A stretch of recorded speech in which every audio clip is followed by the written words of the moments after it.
బాలకోటి గారు నమస్తే సార్. నమస్తే కార్తిక్ గారు.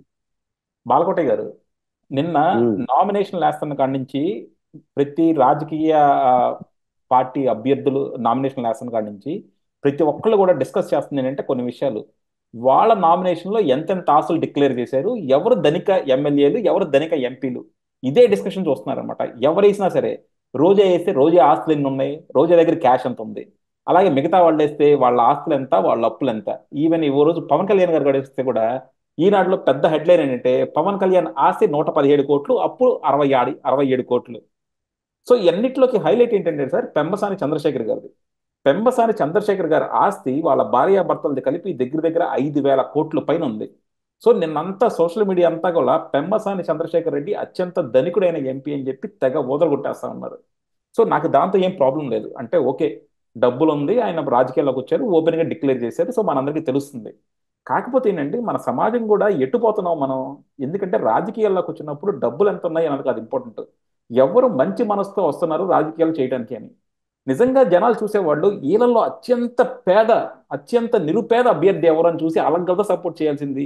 అలా చూడకుండా అత్యంత ధనిక అభ్యర్థి ఎవరని చెప్పి వాళ్ళకి సపోర్ట్ చేస్తా వాళ్ళ గురించి గొప్పలు చెప్పుకుంటా తిరుగుతున్నామంటే మనం ఎలా చూడాలి సార్ దీన్ని? కార్తిక్ గారు ధన్యవాదాలు. సహజంగానే రాజకీయాలు చాలా ఖరీదుగా మారాయి. మీరు ఇంకా పూర్వకాలంలో ఉన్నారు. ఉహుం, శ్రీరాముడు, ఉహుం, పాండవులు, కౌరవులు, ఉహుం. ఆ కాలంలో ఉండి మాట్లాడుతున్నారు. మీరు కలియుగంలోకి రాలా. ఆ, రియాలిటీలోకి రాలేదంటారు ఇంకా. ఆ కలియుగంలో రాజకీయాలంటే ధనమే ఇదం జగత్. ఉమ్, ఎవరి దగ్గరైతే డబ్బు సంచులు ఉన్నాయో ఉమ్, వాడే రాజకీయాలను రాణించగలడు. ఉమ్. కానీ కానీ లేకపోతే ఎందుకు కొరగాడు అని చెప్పేసి ఒక సామెత ఉంది. ఓకే. ఉమ్, ఈ రోజున రాజకీయాలు ఎంత ఖరీదుగా మారటం వల్లనే ఉమ్, సాధారణమైన ప్రజలు లేదా దేశం పట్ల సమాజం పట్ల బాధ్యత గల వాళ్ళందరూ కూడా రాజకీయాలకు చాలా దూరంగా ఉంటున్నారు. ఉమ్, మనం గమనించండి. దేశం అభివృద్ధి చెందుతుంది. ఉమ్, దేశంలో ప్రజలు 70 కోట్ల నుంచి 90 కోట్లు అయ్యారు. 142 కోట్లకు వచ్చారు ఇప్పుడు. ఉమ్, పేద దేశమైన భారతదేశం ధనిక దేశంగా మారుతుంది. ఒక్కొక్క రాజకీయ నాయకుడి దగ్గర 5,000 కోట్లు, 6,000 కోట్లు, 10,000 కోట్ల రూపాయలు పోగుపడుతున్నాయి. వ్యాపార సంస్థలు అవుతున్నాయి. దిశానిర్దేశం చేస్తున్నారు. ఖరీదు కలిగిన పాలసీలు వచ్చేస్తున్నాయి. కాబట్టే రాజకీయాలు కొందరికే సొంతమైనవి. ఉమ్. ఏ కార్తీక్ గారో బాలకోటయ్య గారో రాజకీయాల్లో ఎందుకు రాణించలేకపోతున్నారు, ఎందుకు ముందుకు రాలేకపోతున్నారంటే డబ్బుకు కొరగాని వాడు ఎందుకు కొరగాడు అన్నట్టుగా, డబ్బు లేకపోవడం అనేది ఒక బలహీనత అన్నట్టుగా. బ్రహ్మచారి చంద్రశేఖర్ గారు, సరే, ఆయన ఒక డాక్టరు. ఈ రోజున రాజకీయ నాయకుడు అంటే ఎన్ని ఎన్ని వ- ఎన్ని ఎన్ని వందల కోట్ల రూపాయలు ఖర్చు పెడతారు ఒక ఎమ్మెల్యేకి, ఒక ఎంపీకి అన్నట్టుగానే మారిపోయి రాజకీయాలు ప్రజలకు దూరం అయిపోయింది. మీరు అంటూ ఉంటుంటారు ప్రజలు డబ్బులు కమ్ముడుపోతున్నారు, ప్రజలు డబ్బులు తీసుకుని ఓట్లు వేస్తున్నారు, ప్రజాస్వామ్యాన్ని పరిహాసం చేస్తున్నారు అని. అసలు డబ్బులు అలవాటు చేస్తుందే మనం. అంటే ప్రజలు కూడా ఏంటంటే ఈ విధమైన దానికి అలవాటు పడిపోయి వాళ్ళు కూడా ఆ ధనమే ఇదం జగత్ అన్నట్టుగానే భావించే పరిస్థితికి ప్రజలు కూడా రావటం అనేది ప్రజాస్వామికం యొక్క ఒక అవలక్షణంగా మారింది. నేను ఇందాక కూడా చూశాను. దాదాపు నీకు 5,000 కోట్ల రూపాయలు, 2,000 కోట్ల రూపాయలు, 3,000 కోట్ల రూపాయలు ఈ తరహా రాజకీయాలు చేస్తుంటే దేశం సంపన్న దేశమే. భారతదేశం ఏం పేద దేశం కాదు, సంపన్న దేశం, సంపన్నులు ఉన్న దేశం. కానీ సంపన్నులు. పేదలు ఉన్నారు. కానీ సం- పేదలు ఉన్నారు. అందుకని అందుకని అంటున్నప్పుడు ఆ ఆ అంగిట్లోన అన్ని ఉన్నా అల్లుడి నోట్లో శని ఉన్నట్లు సకల సంపదల గల్ల దేశమున దరిద్రం ఎట్లొచ్చేను ఆయన. భారతదేశం భాగ్యసీమరా, పాడి పంటలకు కొదవలేదురా, బంగారు పంటల భూములున్నవి, సాగు ఎరుగని జీవనదులురా, సకల సంపదల గల్ల దేశమున దరిద్రం ఎట్లొచ్చేను ఆయన. మనకు నీరుంది, పంటలున్నాయి, శ్రామిక జనం ఉండారు, శ్రమ చేసే రైతులు ఉండారు. కానీ ధనికుడు ధనికుడిగానే ఉంటాడు, పేదోడు పేదోడుగానే ఉంటాడు. కుప్పల కుప్పలుగా పోగుబడేదేమో ఒక చోట ఉంటుంది. పస్తులతో, అప్పులతో,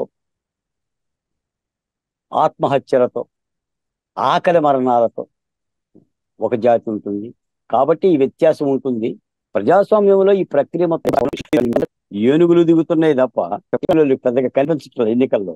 ఉద్యమ గొడవప్పుడు కనిపిస్తారు, ఆ న్యాయం కోసం జరిగే పోరాటాలు కనిపిస్తారు, ఎన్నికలు రాగానే వాళ్ళు కనుమరుగైపోతారు. ఎందుకంటే ధనం వాళ్ళని ఏదో శ్రీశ్రీ గారు అన్నట్టుగా ఖరీదు కట్టే షరాబు లేడు అన్నట్టుగా ఆంధ్రప్రదేశ్ లో కూడా ఇటువంటి పరిస్థితి. అందుకని మీకు ఒక మాట చెప్తాను సార్, ఈ రోజున పార్టీ అధినేతని ధిక్కరించడానికి చాలా మంది తప్పుపడుతూ ఉంటుంటారు. మరి ఇటువంటి రాజకీయాలు ఉన్నప్పుడు ఏంటంటే పార్టీలో కూడా ఆయా నాయకులు చాలా మంది పార్టీ అధినేతల యొక్క ఆ వాళ్ళ యొక్క నిర్ణయాలను కూడా ధిక్కరిస్తూనే మాట్లాడుతుంటారు. ప్రజాస్వామ్యం మొచ్చకైనా కనిపించని పరిస్థితి వచ్చింది అని చెప్పేసానంటే మనం బాధపడేది. అందుకే మీకు ఒక మాట చెప్పి ఆంధ్రప్రదేశ్ సంబంధించి ఉదాహరణకు అమరావతి తీసుకుందాం రాజధానిని. అంటే ఒక రాష్ట్ర ప్రభుత్వం చేసిన శాసనాల ద్వారా, చట్టాల ద్వారా, న్యాయస్థానాల ద్వారా చేసిన ఒక ఒడంబడికని మరో ప్రభుత్వం కాదు అని అంటుంది అంటే ఇది ధనస్వామ్యం కాకపోతే ప్రజాస్వామ్యం ఎలా అవుతుంది? ఒక ప్రభుత్వం ఒక ప్రాజెక్టు కడితే ఆ ప్రాజెక్టునే పూర్తి కాకోకుండా ఆపేయటం అంటే, ఆ ప్రాజెక్టునే పూర్తి కాకోకుండా పోలవరాన్ని ఆపేయటం అంటే అది ఏ దశకు దారి తీస్తుంది? ఒక ప్రభుత్వం ఒక విభజన చట్టం ద్వారా ఒక ప్రత్యేక హోదా ఇచ్చి పలానా రాష్ట్రాన్ని మేము ఆదుకుంటామని చెప్పని రాజ్యసభలో మాట తప్పుతున్నది పార్టీలు అని అంటే దాన్ని ఎలా అర్థం చేసుకోవాలి? కాబట్టి రాజకీయాలు ప్రజల యొక్క ముఖాలలో నుంచేసి ఇంత ఏసడింపుకను ఒక కాండ్రించి ఉండేసే పరిస్థితికి దిగజారిని అంటే దానికి కారణం రాజకీయ వ్యవస్థే. దాన్ని ఎవరన్నా కానీ, ఏ రాజకీయ పార్టీ అన్నా కానీ, మనం రాజకీయాలంటే ఇప్పుడు మీరు రాజకీయాల్లో రావాలంటే నీ దగ్గర ఎన్ని మూటల సంచుల డబ్బులు ఉన్నాయి అనేది ముందు లెక్క కట్టుకొని రావాలి. లేకపోతే రాజకీయాల్లో ప్రవేశించే పరిస్థితి లేదు. ప్రజలకి మీదైన సేవలు చేసుకునే పరిస్థితి లేదు. లేదా మీలాంటి వాళ్ళకో అసలు రాజకీయాల అంచుల దగ్గరికి వెళ్ళే అవకాశం కూడా లేకుండా అయిపోయింది. మాటలు చూస్తే కోటలు దాటుతాయి, చేతలు చూస్తే గడపలు దాటవు. చెప్పేదంతా శ్రీరంగ నీతులే. ప్రతి ఒక్క మనిషి కూడా ప్రజల గురించి, ప్రజల బాధల గురించి, ఆవేదనల గురించి, అభివృద్ధి గురించి, రాష్ట్రాన్ని పైకి లేపుతాం, కిందకి దించుతాం, ముంచుతాం, లేపుతాం అనే చెప్తారు. తీరా వచ్చేసరినే ధనం చుట్టూనే రాజకీయాలు తిరుగుతుండటం మూలాన మరి ఈ పరిస్థితి ఉంది. కాబట్టి చాలా మంది ఏమంటారంటే ప్రజలు అమ్ముడు పోయారు, ప్రజల డబ్బుకి అమ్ముడు పోతున్నారు కాబట్టి రాజకీయ వ్యవస్థ ఎలా అయిపోయింది, ప్రజాస్వామ్యం ఎలా అయిపోయింది అని చెప్తున్నారు. అసలు కొనేది మనం. ఇప్పుడు హరిశ్చంద్రుని కనుక నడిపదారులో పెట్టి వేలం పెట్టింది మనం. ప్రజాస్వామ్యాన్ని వేలం పెట్టింది రాజకీయ వ్యవస్థే. ఒకనాడు లేదే ఇదంతా కూడా. స్వర్గీయ ఎన్టీ రామారావు గారు ఉన్నప్పుడు కానీ, నీలం సంజీవ్ రెడ్డి గారు ఉన్నప్పుడు కానీ, గతంలో కానీ ఇంత ఖరీదు కలిగిన రాజకీయాలు లేవే. ఈ రోజునంతా కూడా డబ్బు, దశకం, మందు, బెదిరింపులు, దౌర్జన్యం, మాయ. ఇప్పటికే ముఖ్యమంత్రి గారు చిన్న స్టిక్కర్ కట్టుకొని తిరుగుతూనే ఉన్నాడు.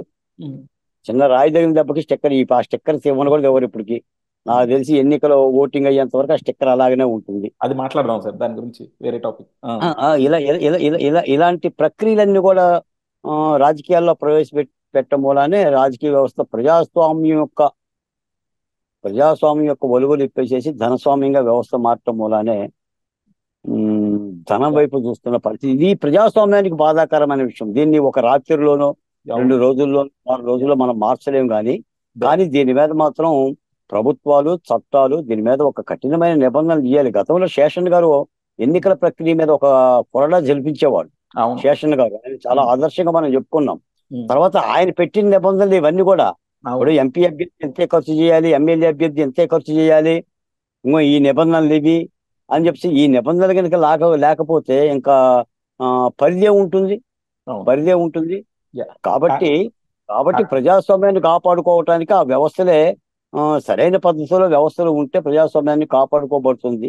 లేకపోతే ప్రజాస్వామ్యం అంటే కొందరికి భాగస్వామ్యం అవుతుంది, అందరికి అందరి ఫలాలుగా అయిపోతుంది అనేది చాలా బాధ. మీలాంటి వాళ్ళం మాలాంటి వాళ్ళం కూడా మనం నెత్తి నోరు కొట్టుకొని రాష్ట్రం ఎలా ఉందేంటి, ఆఖరికే 72 ఏళ్ల స్వాతంత్ర భారతదేశంలో ఒక రాష్ట్రానికి రాజధాని లేదు అని అంటే ఎవరు సిగ్గుపడాలి?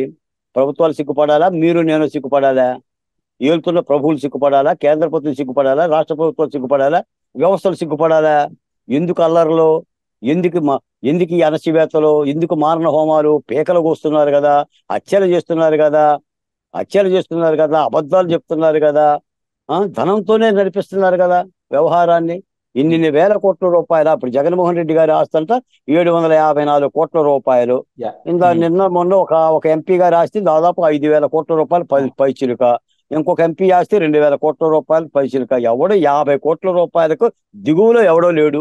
అందరూ ధనవంతులే. ఇక ధనస్వామ్యం కాకుండా ఇది ప్రజాస్వామ్యం అని ఎలా అంటాం? అదే సార్ కాబట్టి ప్రజలు ఈసడించుకుంటున్నారు, ప్రజలు దూరం అవుతున్నారు ప్రజాస్వామ్యానికి.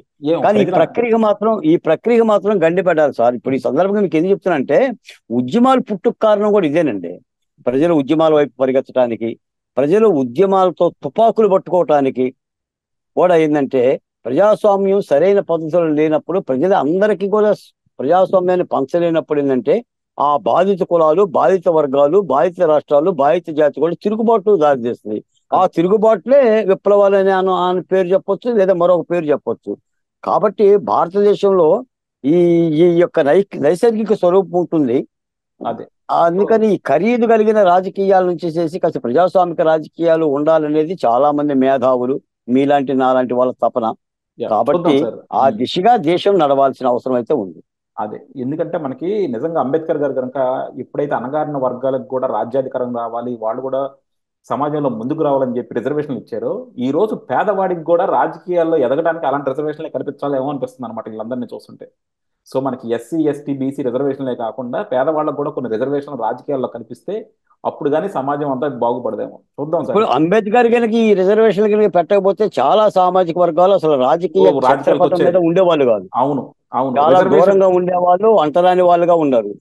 అప్పుడు కూడా అంటే కార్తీక్ గారు కొంత విద్యార్హత పెట్టి, ఈ విద్యార్హత గల్లోళ్ళకి రిజర్వేషన్లు పెడదామనే ఆలోచన కూడా చేస్తే అంబేద్కర్ దాన్ని తిరస్కరించిందంట. అవును యా. తిరస్కరించి ఇది అసమాన సమాజము, హెచ్చుతగ్గుల సమాజము, కులాల ఉన్న సమాజం, తప్పనిసరిగా రాజకీయ రిజర్వేషన్లు ఉంటేనే, చట్టసభల్లో ఆ కులాలకు ప్రాతినిధ్యం ఉంటేనే ప్రజాస్వామ్యానికి అర్థం పరమార్థం అని చెప్పేసి అని ఆయన ప్రేరణతోనే ఈ రిజర్వేషన్లు కానీ, అది విద్యాలయాల్లో కానీ, చట్టసభల్లో కానీ, రాజకీయ సభల్లో కానీ, దేన్నైనా ఉపాధి అవకాశాల్లో కానీ అది ఉండటం చాలా పెట్టడం అవసరం. మూలాన కొంత భారతదేశం భిన్న జాతులైన, భిన్న మతాలైన కొంత లౌకిక దేశంగా నడయాడగలుగుతుంది. అవును మోడీ లాంటి వాళ్ళు లేకపోవడం వల్ల ఇన్నాళ్ళు మనం ఉండగలిగాం. ఈ నుంచి చూద్దాం ఎలా ఉంటుందో. Thank you sir, thank you very much.